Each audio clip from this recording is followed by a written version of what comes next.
तो प्यारे बच्चों, कल हम लोगों ने पूरक कोणों के त्रिकोणमितीय मान का अध्ययन किया था। आज उसी टॉपिक को आगे बढ़ाते हुए कक्षा 10 के छात्रों के लिए त्रिकोणमिति का अगला टॉपिक संपूरक कोणों पर आधारित त्रिकोणमितीय आज आपको पढ़ाया जाएगा, अनुपात के बारे में। तो पहले जान लीजिए आप लोग, संपूरक कोण किसे कहते हैं। जब दो कोणों का योग मतलब जोड़ दिया जाता है, जब दो कोणों का योग 180 अंश होता है तो उसे हम क्या कहते हैं, संपूरक कोण कहते हैं। जैसे मान लीजिए एक कोण आपके पास ए है और एक कोण आपके पास बी है, और जब इन दोनों कोणों का योग कितना आएगा, 180 अंश आता है, तो इसी को हम क्या कहते हैं, संपूरक कोण कहते हैं। और निकालना भी, जैसे आप छोटे क्लासों में कक्षा 8 में 7 में निकाल चुके हैं। जैसे आपसे पूछा जाए 100 अंश का संपूरक क्या होगा, तो 100 अंश का संपूरक कैसे निकालेंगे, आप 180 में से 100 घटा देंगे तो कितना आएगा, 80 आएगा। यानी कि संपूरक निकालने के लिए क्या करते हैं, हम 180 में से घटाते हैं, और पूरक कोण निकालने के लिए हम 90 में से घटाते हैं। ये भली भात आप जो है जूनियर कक्षाओं में पढ़ चुके हैं। अब इसी टॉपिक को हम त्रिकोणमिति के अंतर्गत पढ़ते हैं और आप समझने का प्रयास कीजिए चतुर्थांश की सहायता से। तो ये आपका है चतुर्थांश है, 4 खानों में बटा हुआ है। इसको हम प्रथम चतुर्थांश, इसको द्वितीय चतुर्थांश, और इसको तृतीय चतुर्थांश, और इसको चतुर्थ चतुर्थांश कहते हैं। जहाँ पर ये चारों रेखाएं, दोनों रेखाएं काट रही हैं, इसको हम वर्जिन यानी कि मूल बिंदु कहते हैं। त्रिकोणमिति के अध्ययन से यहाँ पर 0 डिग्री पड़ेगा, यहाँ पर 90 डिग्री, यहाँ पर 180 डिग्री, और यहाँ पर 270 डिग्री, और 90 फिर ऐड करेंगे तो यहाँ से 360 डिग्री। हम पिछले क्लास में जो है 90 प्लस थीटा और 90 माइनस थीटा का अध्ययन कर चुके हैं पूरक कोणों के अंतर्गत। आज संपूरक कोणों के अंतर्गत हम लोग 180 प्लस थीटा और 180 माइनस थीटा का अध्ययन करेंगे। तो प्यारे बच्चों देखिए, आप सबसे पहले आपको ये देखना है कि 180 है कहाँ पर, 180 है कहाँ पर। तो आप चतुर्थांश में देखते हैं तो 180 यहाँ पे। अब 180 प्लस, आपको पहले भी पता होना चाहिए कि इसका डायरेक्शन ऐसे चलता है, ये इसकी सीधी डायरेक्शन है। मतलब 0 था, 0 में आपका ऐड हुआ 90 हुआ, 90 से आगे बढ़े 180 हुआ, 180 से आगे बढ़े 270 हुआ, 270 से आगे बढ़े तो 360 हुआ। यानी कि बढ़ने की दिशा ये है आपका, ठीक है। तो यहाँ पर 180 है, आगे जाएंगे तो 180 से प्लस होगा, यानी कि इस चतुर्थांश में आपको 180 प्लस थीटा मिलेगा। और बैक होंगे तो इस चतुर्थांश में 180 माइनस थीटा होगा। यानी कि जो हमको अध्ययन करना है प्यारे बच्चों, ये हमको दूसरे चतुर्थांश का अध्ययन करना है और तीसरे चतुर्थांश का अध्ययन करना है। अब दूसरे चतुर्थांश के बारे में आपको बेहतरीन रूप से पता है कि दूसरे चतुर्थांश में जो है साइन और इसका अपोजिट कासेक थीटा जो है ये पॉजिटिव होता है और बाकी सभी निगेटिव होते हैं। तृतीय चतुर्थांश में tan थीटा और काट की वैल्यू पॉजिटिव होती है और बाकी सभी का मान क्या होता है, निगेटिव होता है।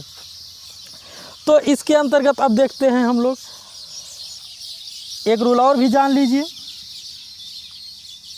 कि कन्वर्जन, जैसे आपको 90 प्लस माइनस थीटा के अंतर्गत आपको बताया गया था कि साइन जो है वो चेंज होता है कास में, कास चेंज होता है साइन में, और टैन चेंज होता है काट में, काट चेंज होता है टैन में, सेक कासेक में चेंज होता है और कासेक सेक में चेंज होता है। ये किसके लिए आपको बताया गया था, पूरक कोणों के लिए, यानी कि 90 प्लस थीटा और 90 माइनस थीटा के लिए। तो प्यारे बच्चों जो है, लेकिन 180 प्लस थीटा के लिए और 180 माइनस थीटा के लिए जो है इन त्रिकोणमितीय अनुपातों में कोई चेंज नहीं होता है, यानी कि नो चेंज। नो चेंज कहने का मतलब ये है कि आपका साइन जो है ये साइन ही रहेगा, यानी कि साइन साइन में ही बदलेगा, और कास जो है ये कास में ही बदलेगा, और टैन जो है ये टैन में ही बदलेगा, और इसके जस्ट अपोजिट यानी कासेक भी कासेक में ही चेंज होगा, और सेक जो है ये सेक में ही चेंज होगा, और साइन हो गया, कास हो गया, टेन हो गया, कासेक हो गया, सेक हो गया। अब आपका कौन सा वैल्यू बचा है? काट बचा हुआ है। तो काट भी किस में चेंज होगा? काट में ही होगा। ये बार बार आपको ध्यान रखना है। केवल 6 ही त्रिकोणमितीय अनुपात होते हैं, जिसमें 3 आपके मुख्य होते हैं और 3 आपके उसके अपोजिट होते हैं।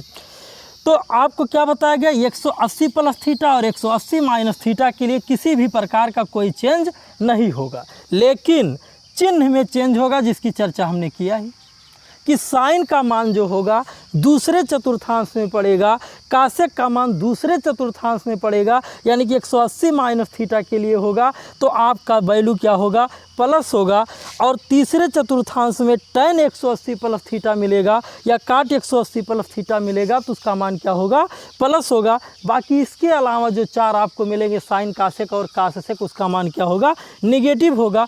बस इतनी ही बातों को अगर आप समझ जाते हैं तो आपको फार्मूलों को याद करने की कोई ज़रूरत नहीं है।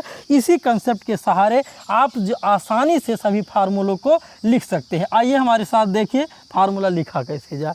तो फार्मूला कैसे लिखते हैं? पहले दूसरे चतुर्थांश के लिए साइन 180 माइनस थीटा।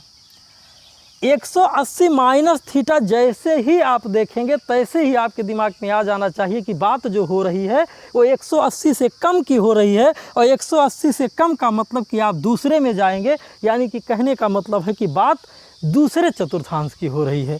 तो दूसरे चतुर्थांश में साइन का मान प्लस होगा। तो यहाँ पर समझने के लिए केवल लिख दिया जा रहा है प्लस, और चेंज नहीं होगा। आपको बताया गया नो चेंज, यानी कि साइन आपका जो है ये साइन ही रहेगा। तो साइन 180 माइनस थीटा बराबर साइन थीटा होगा, जिसे आपको याद करने की नहीं ज़रूरत है प्यारे बच्चों, केवल आपको इसी कंसेप्ट को समझ लेना है बस। तो साइन 180 माइनस थीटा बराबर साइन थीटा होगा, यानी कि प्लस साइन थीटा होगा। और कासेक 180 माइनस थीटा बराबर क्या होगा? प्लस कासेक थीटा होगा। ये दोनों मान सेकंड कोऑर्डिनेट में यानी कि द्वितीय चतुर्थांश में प्लस होंगे। बाकी जितने मान आप अब लिखेंगे सब के सब मान क्या होंगे? माइनस होंगे, यानी tan 180 माइनस थीटा बराबर माइनस tan थीटा। काट 180 माइनस थीटा बराबर माइनस काट थीटा। और इसी तरीके से कास 180 माइनस थीटा बराबर माइनस कास थीटा। और सेक 180 माइनस थीटा बराबर माइनस सेक थीटा। ये हो गया आपका दूसरे चतुर्थांश के लिए सारा फार्मूला। सारा फार्मूला कहने का मतलब है बच्चों कि 6 फार्मूला। इसी तरीके से तीसरे चतुर्थांश के लिए ये दूसरे चतुर्थांश का मतलब 180 माइनस थीटा और तीसरे चतुर्थांश का मतलब 180 प्लस थीटा, क्योंकि आप तुरंत समझ सकते हैं कि 180 में प्लस हो रहा है, 180 में जुड़ेगा तो जाहिर सी बात कहाँ जाएगा? वो तीसरे चतुर्थांश में। और इसी कंसेप्ट का फ़ायदा लेते हुए आप और भी 6 फार्मूले लिख सकते हैं। कौन प्लस होगा? tan काट प्लस होगा, बाकी सब निगेटिव होगा। तो आप लिख सकते हैं tan 180 प्लस थीटा का जो मान होगा वो tan थीटा होगा, यानी कि प्लस tan थीटा होगा। और काट 180 प्लस थीटा का मान जो होगा वो प्लस काट थीटा होगा। और बाकी इसके अलावा जितनी भी वैल्यू हैं सबका मान जो है वो माइनस होगा, यानी साइन 180 प्लस थीटा बराबर माइनस साइन थीटा। और कासेक 180 प्लस थीटा बराबर माइनस कासेक थीटा। और साइन कासेक का हो गया कास 180 प्लस थीटा बराबर माइनस कास थीटा। और सेक 180 प्लस थीटा बराबर माइनस सेक थीटा। ये भी इसका हो गया। तो यहाँ पर जो प्यारे बच्चों जो यहाँ पर प्लस लिखा गया है, इसे प्लस लिखने की ज़रूरत नहीं है, क्योंकि आप जानते हैं जहाँ पर कोई चिन्ह नहीं लिखा रहता है इसका मतलब कि वो पॉजिटिव ही माना जाता है। तो इसी वीडियो को आप 2 बार 3 बार करके देख लेंगे तो आपको पूरा कंसेप्ट जो है अच्छे से समझ में आ जाएगा, और आप इस पे डिपेंड कोई भी सवाल लगा सकते हैं। हम आपको 270 plus minus theta, 360 plus minus theta के बारे में भी बताया जा सकता है, लेकिन प्यारे बच्चों कक्षा 10 में जो है 270 प्लस माइनस थीटा और 360 प्लस माइनस थीटा का टॉपिक जो है पिछले 2-3 सालों से कट चुका है। तो आप यहीं तक पढ़िए, जो आपका सिलेबस है उतना ही पढ़िए। जब आप अदर कंपटीशन की क्लासेज आप देखेंगे जैसे पॉलिटेक्निक का, तब आप उसमें आपको पूरा जो है ये बताया जाएगा। तो आज के लिए इतना ही। अगली वीडियो में कल पूरक कोणों पर डिपेंडेंट टॉपिक और संपूरक कोण पर डिपेंडेंट टॉपिक से संबंधित आपको क्वेश्चन बताए जाएंगे नेक्स्ट वीडियो में। धन्यवाद।